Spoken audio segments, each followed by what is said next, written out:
Hello friends, ఈరోజు గొడవపడి ఏం లాభం అనే నీతి కథ గురించి తెలుసుకుందాము. ఒక ఊరిలో ఇద్దరు మిత్రులు ఉండేవారు. వాళ్ళు రోజు కలిసి స్కూల్కు వెళ్ళేవారు, కలిసి ఆడుకునేవారు. అసలు ఎప్పుడూ ఒకళ్ళని వదిలి ఒకళ్ళు ఉండేవారు కాదు. ఊళ్ళో అందరికీ వాళ్ళు మంచి స్నేహితులు అని తెలుసు. ఒకరోజు ఇద్దరు మిత్రులు కలిసి బడి అయిపోయాక పార్కులో ఆడుకోవటానికి వెళ్ళారు.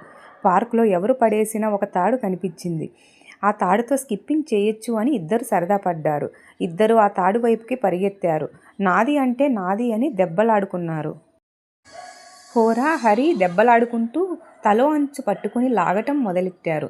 ఒకడు ఒక అంచున, మరొకడు మరో అంచున పట్టుకొని ఉన్న శక్తంతా వాడి ఆ తాడు గుంజుకోవాలని ప్రయత్నించారు. ఇలా లాగుతుంటే తాడు పాతదేమో టప్పుమని విరిగిపోయింది. ఇద్దరు ఒకటేసారి ధమ్మని తలొక వైపు పడ్డారు. ఇద్దరికి బాగా దెబ్బలు తగిలాయి. ఆ విరిగిపోయిన తాడు ఏమి చేసుకుంటారు, అక్కడే పడేసి ఇంటికి వెళ్ళారు.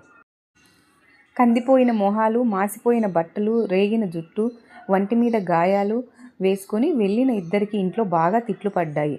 మొన్నాడు ఇద్దరు స్నేహితులు కలిసి సంధి చేసుకున్నాడు. తాడు దక్కలేదు, దెబ్బలు తగిలాయి.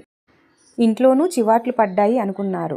అదే దెబ్బలాడుకోకుండా ఆ తాడుని పంచుకొని ఉంటే ఇద్దరూ వంతులేసుకొని స్కిప్పింగ్ చేసేవారని బాధపడ్డారు.